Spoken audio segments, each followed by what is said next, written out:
two, 1 2. 1 2.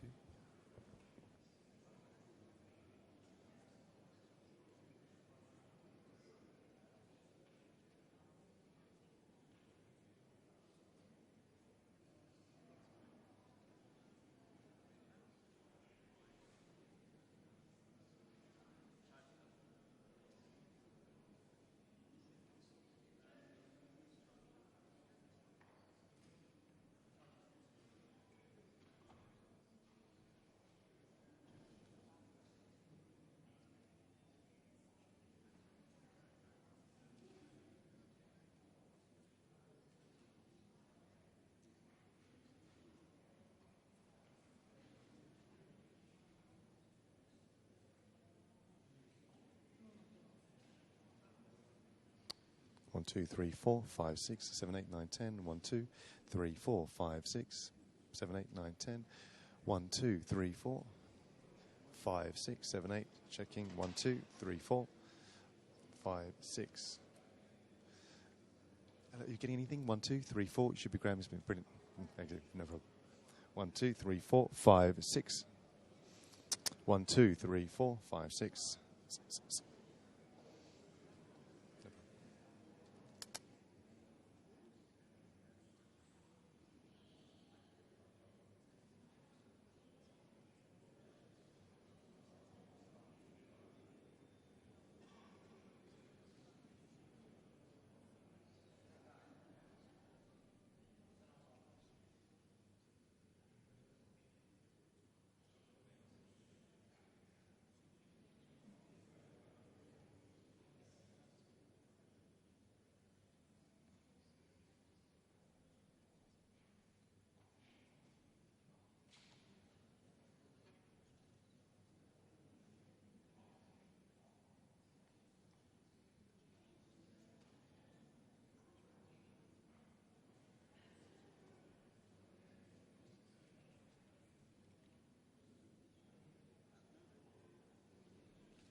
Thank you.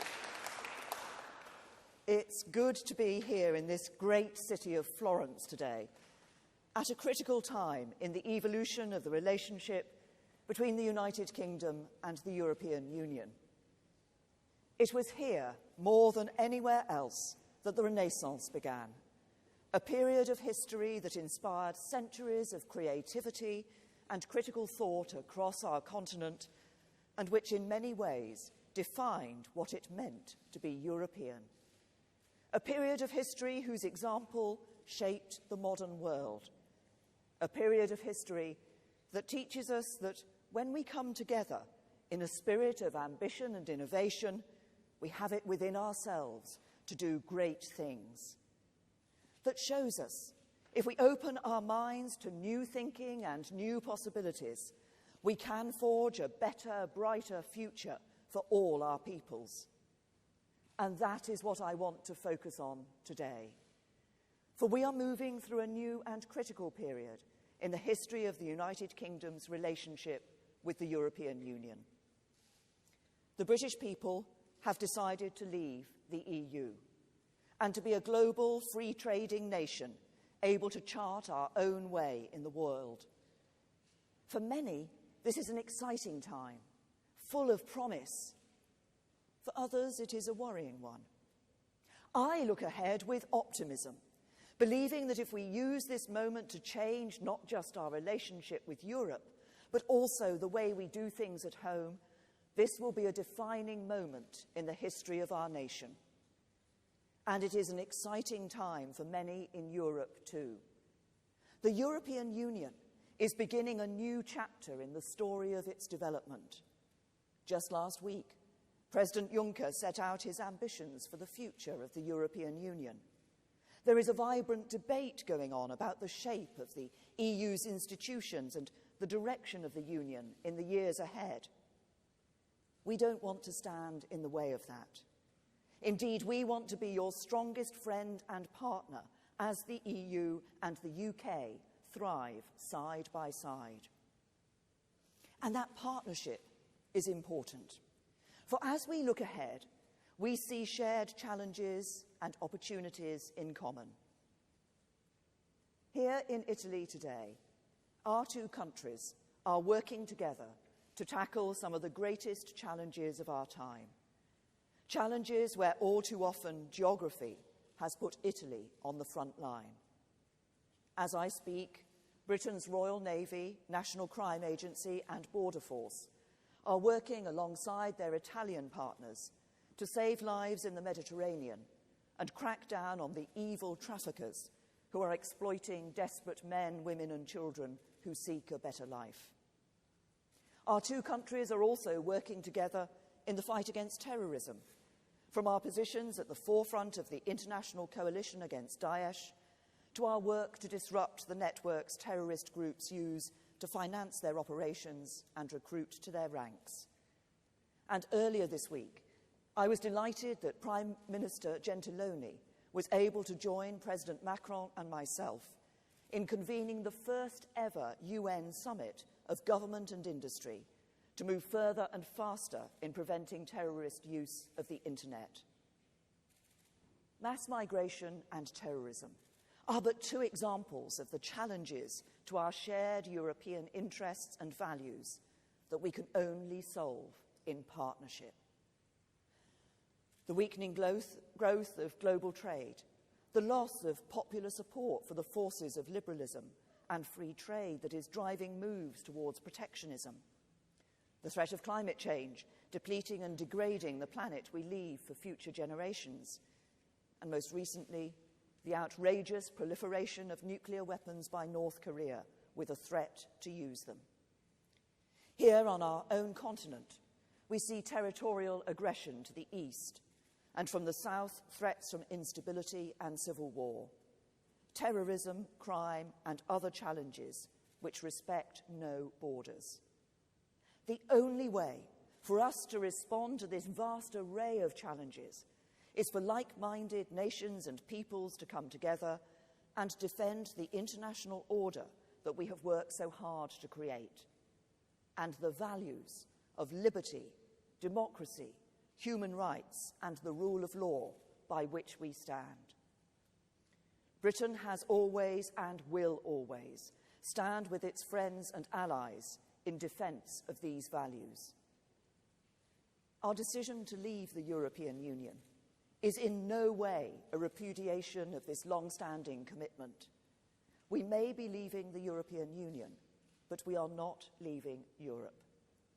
Our resolve to draw on the full weight of our military, intelligence, diplomatic, and development resources to lead international action with our partners on the issues that affect the security and prosperity of our peoples is unchanged. Our commitment to the defence and indeed the advance of our shared values is undimmed. Our determination to defend the stability, security, and prosperity of our European neighbours and friends remains steadfast. And we will do all this as a sovereign nation in which the British people are in control. Their decision to leave the institution of the European Union was an expression of that desire, a statement about how they want their democracy to work. They want more direct control of decisions that affect their daily lives, and that means those decisions being made in Britain by people directly accountable to them. The strength of feeling that the British people have about this need for control and the direct accountability of their politicians is one reason why, throughout its membership, the United Kingdom has never totally felt at home being in the European Union. And perhaps because of our history and geography, the European Union never felt to us like an integral part of our national story in the way it does to so many elsewhere in Europe. It is a matter of choices. The profound pooling of sovereignty that is a crucial feature of the European Union permits unprecedentedly deep cooperation, which brings benefits. But it also means that when countries are in the minority, they must sometimes accept decisions they do not want, even affecting domestic matters with no market implications beyond their borders. And when such decisions are taken, they can be very hard to change. So the British electorate made a choice. They chose the power of domestic democratic control over pooling that control, strengthening the role of the UK Parliament and the devolved Scottish Parliament, Welsh and Northern Ireland assemblies in deciding our laws. That is our choice. It does not mean that we are no longer a proud member of the family of European nations, and it does not mean we are turning our back on Europe, or worse, that we do not wish the EU to succeed. The success of the EU is profoundly in our national interest and that of the wider world. But having made this choice, the question now is whether we, the leaders of Britain and of the EU's member states and institutions, can demonstrate that creativity, that innovation, that ambition that we need to shape a new partnership to the benefit of all our people. I believe we must, and I believe we can. For while the UK's departure from the EU is inevitably a difficult process, it is in all of our interests for our negotiations to succeed. If we were to fail or be divided, the only beneficiaries would be those who reject our values and oppose our interests. So I believe that we share a profound sense of responsibility to make this change work smoothly and sensibly, not just for people today, but for the next generation who will inherit the world we leave them. The eyes of the world are on us. But if we can be imaginative and creative about the way we establish this new relationship, if we can proceed on the basis of trust in each other, I believe we can be optimistic about the future we can build for the United Kingdom and for the European Union. In my speech at Lancaster House earlier this year, I set out the UK's negotiating objectives. Those still stand today. Since that speech and the triggering of Article 50 in March, the UK has published 14 papers to address the current issues in the talks and set out the building blocks of the relationship we would like to see with the EU, both as we leave and into the future. We've now conducted 3 rounds of negotiations, and while at times those negotiations have been tough, it's clear that thanks to the professionalism and diligence of David Davis and Michel Barnier, we have made concrete progress on many important issues. For example, we have recognised from the outset there are unique issues to consider when it comes to Northern Ireland. The UK government, the Irish government and the EU as a whole have been clear that through the process of our withdrawal, we will protect progress made in Northern Ireland over recent years and the lives and livelihoods that depend on this progress. As part of this, we and the EU have committed to protecting the Belfast Agreement and the Common Travel Area. And looking ahead, we have both stated explicitly that we will not accept any physical infrastructure at the border. We owe it to the people of Northern Ireland, and indeed to everyone on the island of Ireland, to see through these commitments. We have also made significant progress on how we look after European nationals living in the UK and British nationals living in the 27 member states of the EU. I know that this whole process has been a cause of great worry and anxiety for them and their loved ones. But I want to repeat to the 600,000 Italians in the UK, and indeed to all EU citizens who have made their lives in our country, that we want you to stay, we value you, and we thank you for your contribution to our national life. And it has been and remains one of my first goals in this negotiation, to ensure that you can carry on living your lives as before. I'm clear that the guarantee I am giving on your rights is real, and I doubt anyone with real experience of the UK would doubt the independence of our courts or of the rigour with which they will uphold people's legal rights. But I know there are concerns that over time the rights of EU citizens in the UK and UK citizens overseas will diverge. And I want to incorporate our agreement fully into UK law and make sure the UK courts can refer directly to it. And when there is uncertainty around underlying EU law, I want the UK courts to be able to take into account the judgments of the European Court of Justice with a view to ensuring consistent interpretation. And on this basis, I hope our teams can reach firm agreement quickly.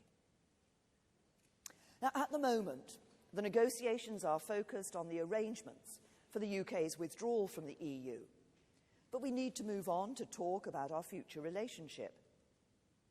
Of course, we recognise that we can't leave the EU and have everything stay the same. Life for us will be different. But what we do want, and what we hope that you, our European friends, want too, is to stay as partners who carry on working together for our mutual benefit. In short, we want to work hand in hand with the European Union rather than as part of the European Union. That is why in my speech at Lancaster House, I said that the United Kingdom would seek to secure a new, deep and special partnership with the European Union. And this should span both a new economic relationship and a new relationship on security. So let me set out what each of these relationships could look like before turning to the question of how we get there. Let me start with the economic partnership. The United Kingdom is leaving the European Union.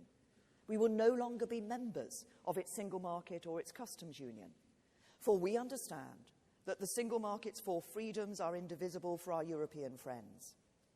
We recognise that the single market is built on a balance of rights and obligations, and we do not pretend that you can have all the benefits of membership of the single market without its obligations. So our task is to find a new framework that allows for a close economic partnership but holds those rights and obligations in a new and different balance. But as we work out together how to do so, we don't start with a blank sheet of paper, like other external partners negotiating a free trade deal from scratch have done. In fact, we start from an unprecedented position, for we have the same rules and regulations as the EU, and our EU withdrawal bill will ensure they are carried over into our domestic law at the moment we leave the EU. So the question for us now, in building a new economic partnership, is not how we bring our rules and regulations closer together, but what we do when one of us wants to make changes. Now, one way of approaching this question is to put forward a stark and unimaginative choice between two models, either something based on European Economic Area membership or a traditional free trade agreement, such as that the EU has recently negotiated with Canada. I don't believe either of these options would be best for the UK or best for the European Union. European Economic Area membership would mean the UK having to adopt at home, automatically and in their entirety, new EU rules, rules over which, in future, we will have little influence and no vote. Such a loss of democratic control could not work for the British people. I fear it would inevitably lead to friction and then a damaging reopening of the nature of our relationship in the near future, the very last thing that anyone on either side of the Channel wants. As for a Canadian-style free trade agreement, we should recognise that this is the most advanced free trade agreement the EU has yet concluded and a breakthrough in trade between Canada and the EU. But compared with what exists between Britain and the EU today, it would nevertheless represent such a restriction on our mutual market access that it would benefit neither of our economies. Not only that, it would start from the false premise that there is no pre-existing regulatory relationship between us, and precedent suggests that it could take years to negotiate. We can do so much better than this. As I said at Lancaster House, let us not seek merely to adopt a model already enjoyed by other countries. Instead, let us be creative as well as practical in designing an ambitious economic partnership which respects the freedoms and principles of the EU and the wishes of the British people. And I believe there are good reasons for this level of optimism and ambition. First of all, the UK is the EU's largest trading partner, one of the largest economies in the world, and a market of considerable importance for many businesses and jobs across the continent. And the EU is our largest trading partner, so it is in all our interests to find a creative solution. And the EU has shown in the past that creative arrangements can be agreed in other areas. For example, it's developed a diverse array of arrangements with neighbouring countries outside the EU, both in economic relations and in justice and home affairs. Furthermore, we share the same set of fundamental beliefs: a belief in free trade, rigorous and fair competition, strong consumer rights, and that trying to beat other countries' industries by unfairly subsidising one's own is a serious mistake. So there is no need to impose tariffs where we have none now, and I don't think anyone sensible is contemplating this. And as we've set out in a future partnership paper, when it comes to trade in goods, we will do everything we can to avoid friction at the border. But of course, the regulatory issues are crucial. We share a commitment to high regulatory standards. People in Britain do not want shoddy goods, shoddy services, a poor environment, or exploitative working practices. And I can never imagine them thinking those things to be acceptable. The government I lead is committed not only to protecting high standards, but strengthening them.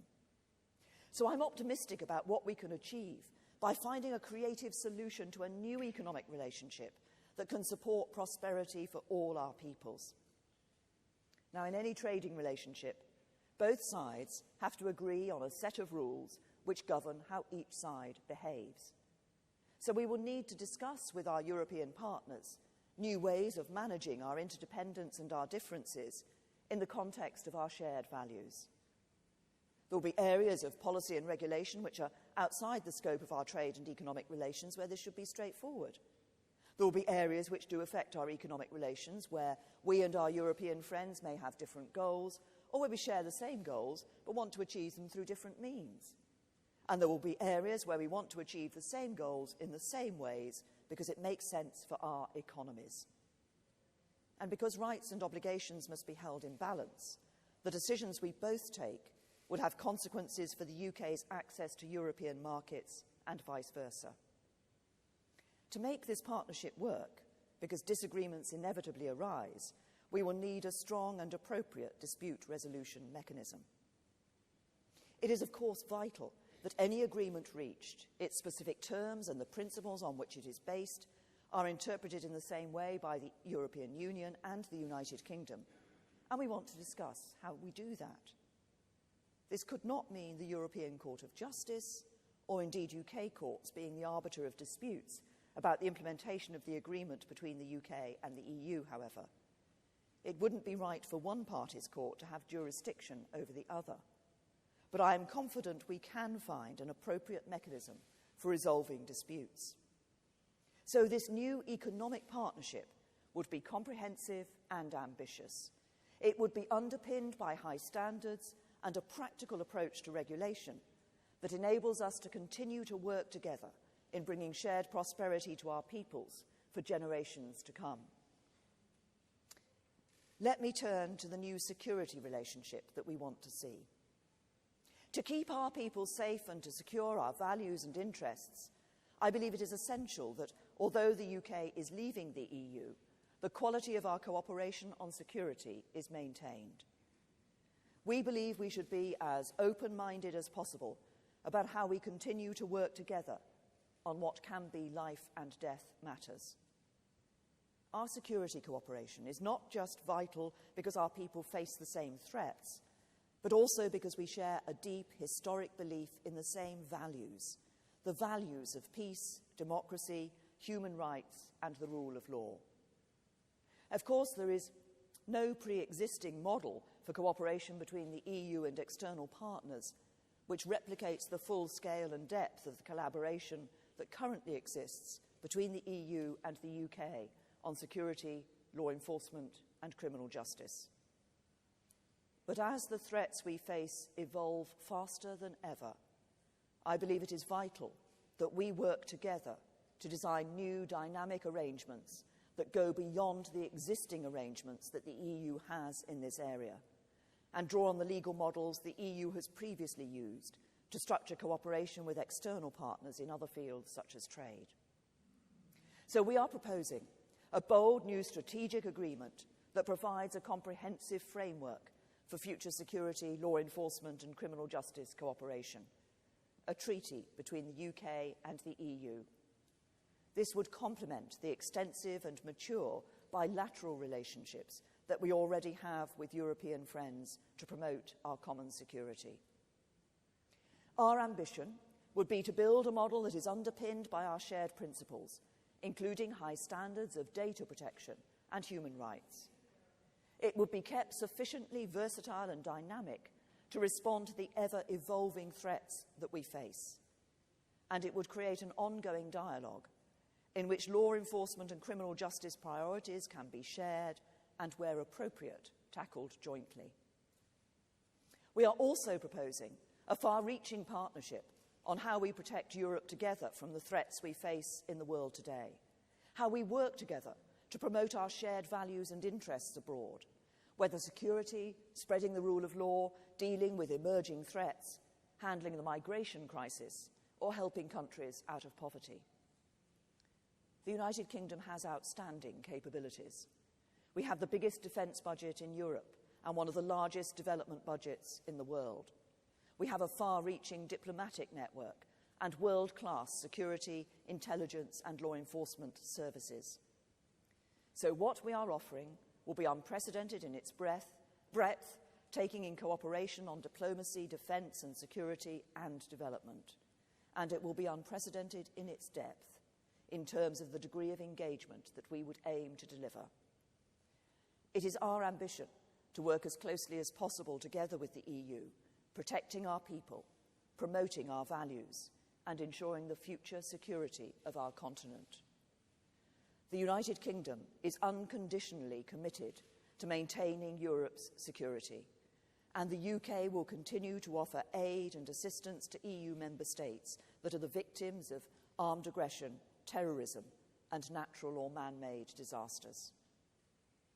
Taken as a whole, this bold new security partnership will not only reflect our history and the practical benefits of cooperation in tackling shared threats, but also demonstrate the UK's genuine commitment to promoting our shared values across the world and to maintaining a secure and prosperous Europe. That is the partnership I want Britain and the European Union to have in the future. None of its goals should be controversial. Everything I've said is about creating a long-term relationship through which the nations of the European Union and the United Kingdom can work together for the mutual benefit of all our people. If we adopt this vision of a deep and special partnership, the question is then how we get there, how we build a bridge from where we are now to where we want to be. The United Kingdom will cease to be a member of the European Union on the 29th of March 2019. We will no longer sit at the European Council table or in the Council of Ministers, and we will no longer have members of the European Parliament.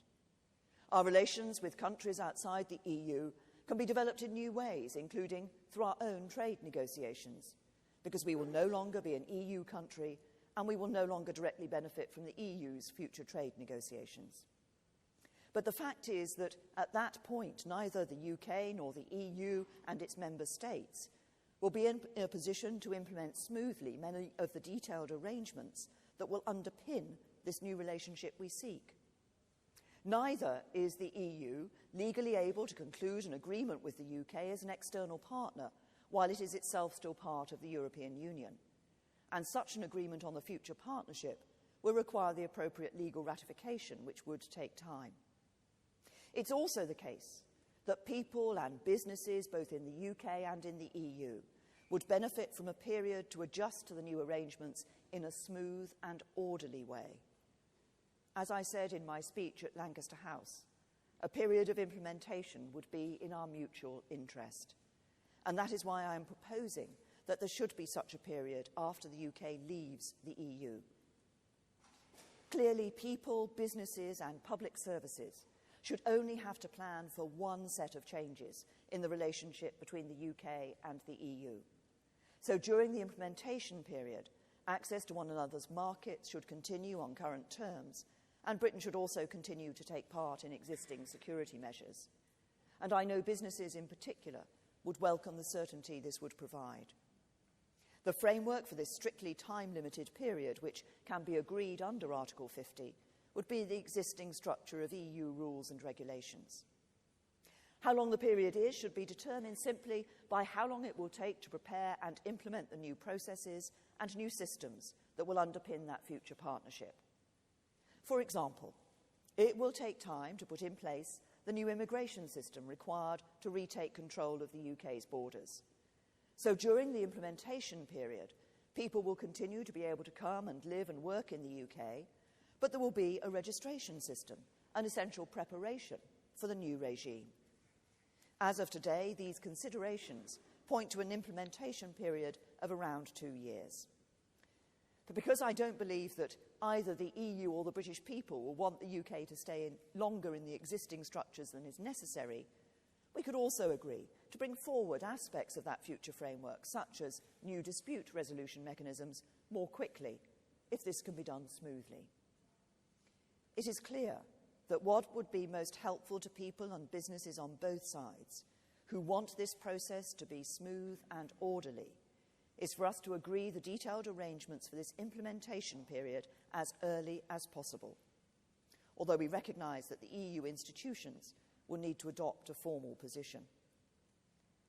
And at the heart of these arrangements, there should be a clear double lock, a guarantee that there will be a period of implementation, giving businesses and people alike the certainty that they will be able to prepare for the change, and a guarantee that this implementation period will be time-limited, giving everyone the certainty that this will not go on forever.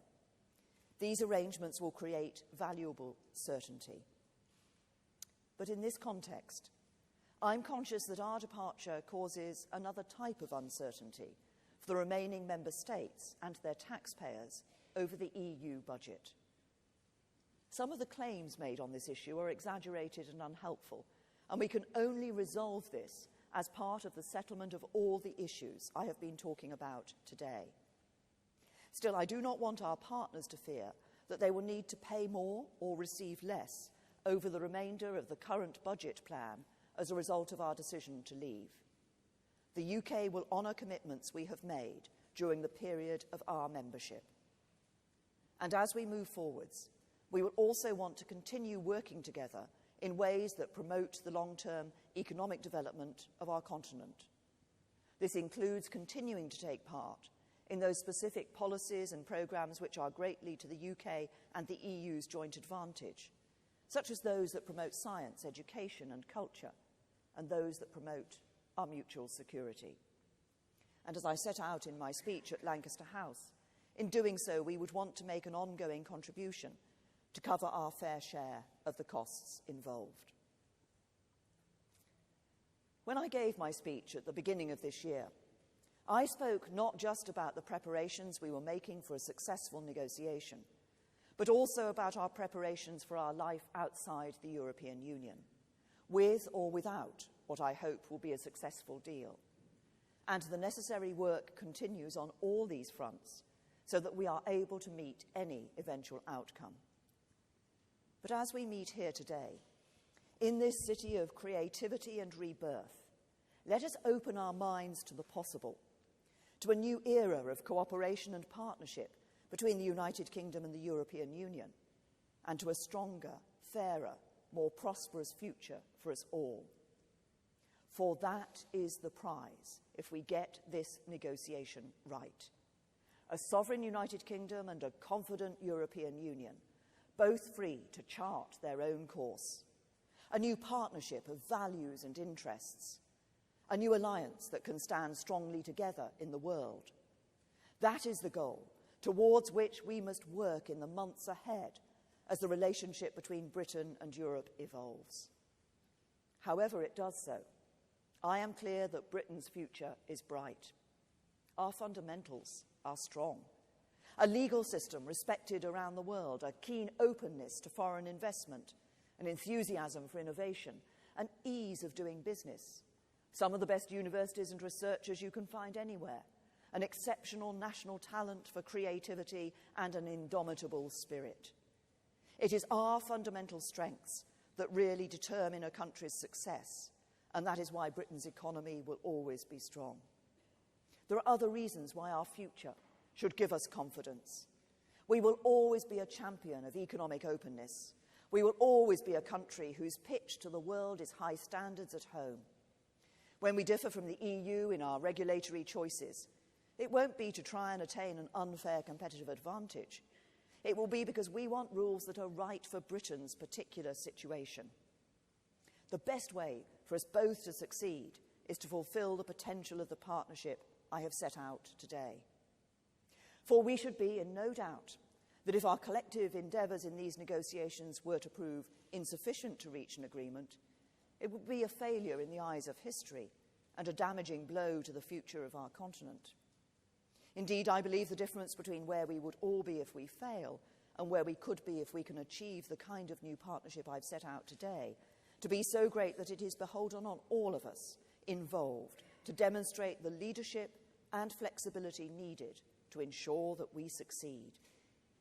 Yes, the negotiations to get there will be difficult, but if we approach them in the right way, respectful of the challenges for both sides and pragmatic about resolving them, we can find a way forward that makes the success of this for all our peoples.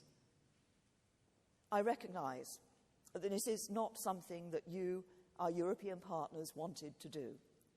It is a distraction from what you want to get on with.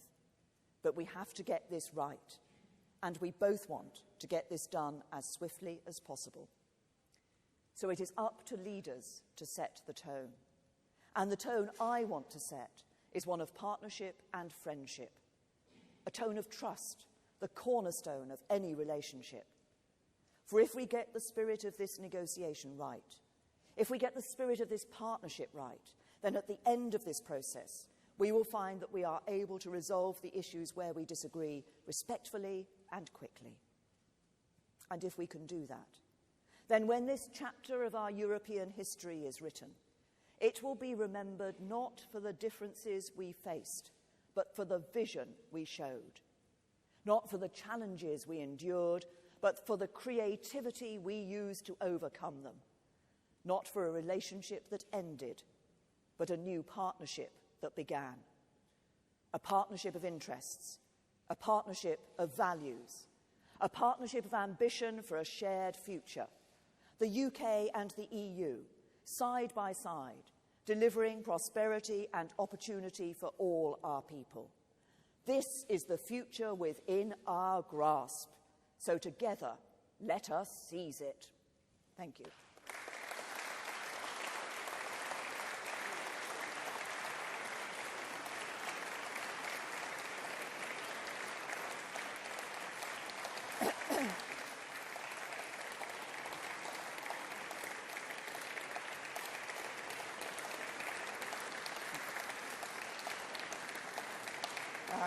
Thank you. There is an opportunity for some questions from the media. As we're in Italy, I will go first to, I think, is Monia Venturini from RAI Uno here? Monia. As you said, 600,000 Italians now live and work in the UK, and you said you want them to remain. How? What is going to change for them? I guess something is going to change. Well, we've set out that for those citizens, EU citizens currently living in the United Kingdom who've made the UK their home, including those 600,000 Italians who are in the United Kingdom, we want them to be able to stay and to have the same rights as they have at the moment. And we're negotiating this with the European Union because, of course, as the British Prime Minister, I want UK nationals living here in Italy and elsewhere in the European Union to be able to maintain their rights too. We're very close to ensuring that we have that agreement, and I've set out today what I hope is a reassurance that those Italian citizens living in the United Kingdom, as we move ahead, will know that it is our legal system that will guarantee those rights into the future. I think that's what people want to know. From my point of view, I value the contribution that Italian citizens have made in the United Kingdom. I have quite a few Italian citizens living in my own constituency and playing a very real part in our social and economic life there. And I want to ensure that those Italian citizens who are in the UK at the moment know that we want you to stay, we value your contribution, and what I'm setting forward today is a guarantee of your rights for the future. Thank you. Laura. Thank you, Prime Minister. Laura Kunsberg, BBC News. What do you say to voters at home who chose to leave, who might be rather angry to hear that the immigration rules will be roughly the same for another few years, markets will be roughly the same for another few years, the European courts will still have a role for another 5 years, potentially until 2021, 5 years after the referendum? Aren't they justified in being a bit cross about that? And also, if I may, in your view, is no deal still better than a bad deal? Yes, on that last point, we continue to believe that. But the important thing, Laura, is what I have done today is set out an entire speech which is about what a great deal we can have for the future partnership between the UK and the European Union if we approach this with ambition and creativity. I've set out how we can do that today and achieve a deal that I believe is in the best interests not just of UK citizens but of people living across the remaining 27 states within what will be the remaining European Union. And on the issue of immigration that you have set out, people voted to leave the EU, and at the end of March 2019 we will leave the European Union. But I think people also voted to ensure that that process of leaving could be orderly and smooth so that people had confidence in their future and businesses had confidence in their future too. And that's what I've set out today, an implementation period which provides for that smooth and orderly withdrawal. There will be a difference during that period because we will be asking EU citizens who come to the UK, they will be able to do so, but we'll be asking them to register, and that's an important building block towards the full set of immigration rules that will be in when the new agreement, when the new partnership is in place, and when we take full control of our borders. So that's an important stage in us taking full control of our borders. Faisal. Prime Minister, on the implementation transition phase, you said that we'd still be under EU regulations and laws. Do you rule out being a member of the European Economic Area during that period?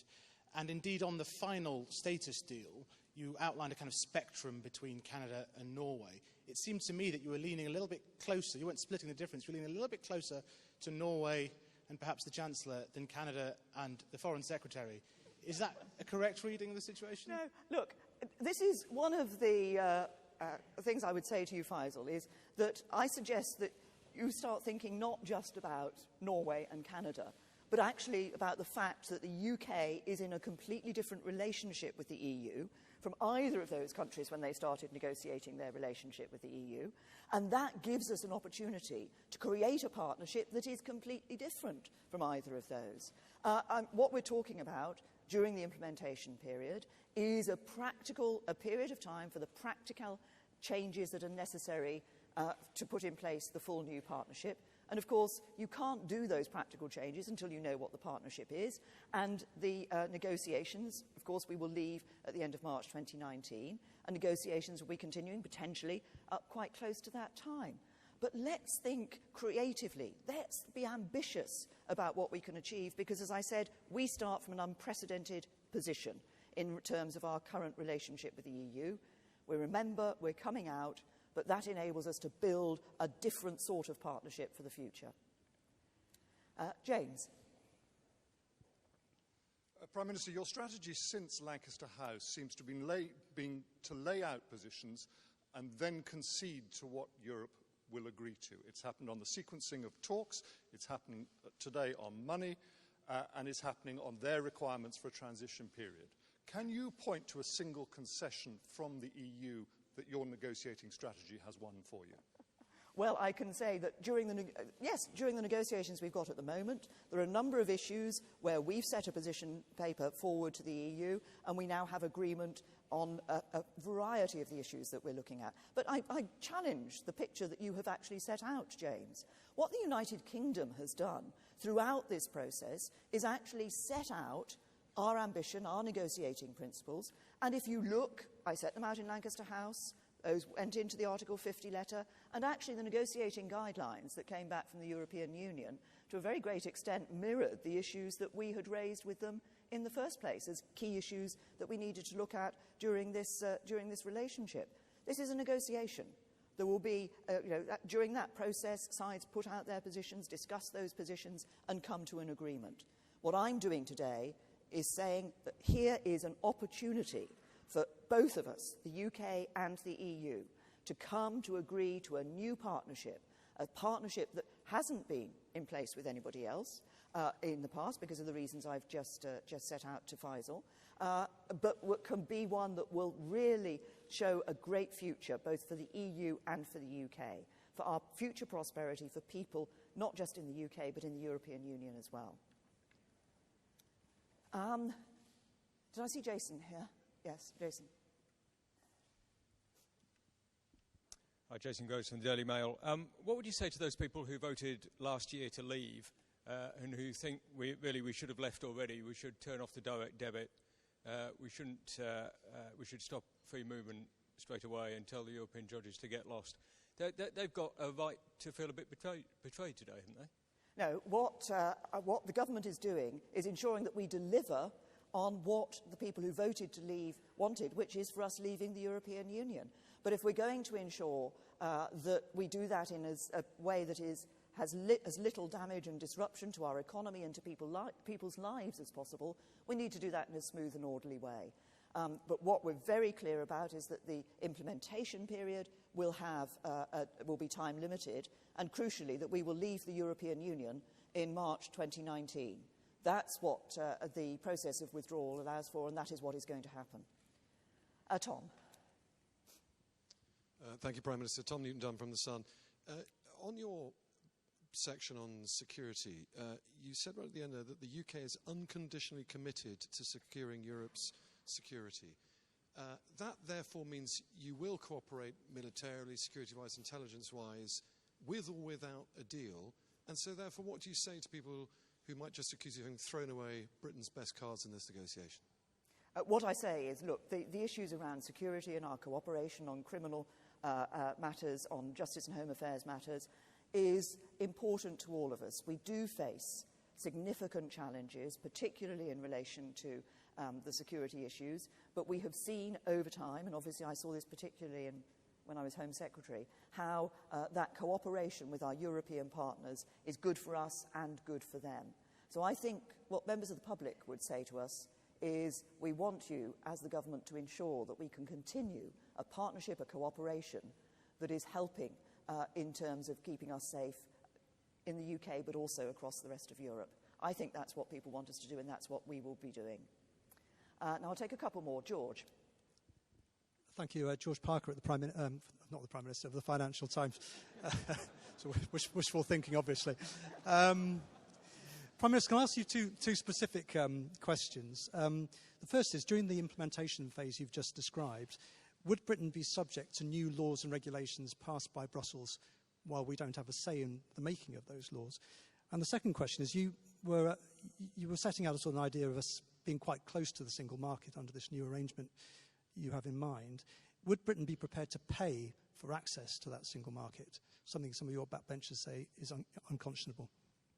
What as I said in the speech, during the implementation period, we would, and this is because it's in the interest of individuals and businesses to be able to actually have a period of time when they can make the adjustment to the new relationship, make the changes necessary, be it in IT systems or whatever, but actually know the basis on which they're going to be operating during that period, that it would be operating on the current rules and framework. Now, of course, the details of that would have to be part of the negotiation. What I've set out here is a principle in relation to that, and I think that's important. I think it's important in the interests. As I say, it's not just of businesses, but actually of individuals as well, so people know where they stand.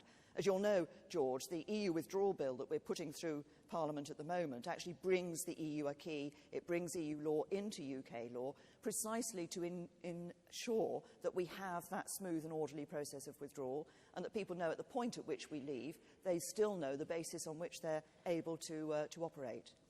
Now, I'll take a final question. Is representative of the Süddeutsche Zeitung here? Yes, sorry. Katrin Karlweit, Süddeutsche Zeitung, München. Mrs. Prime Minister, what exactly do you now expect from Brussels and from Berlin after this speech?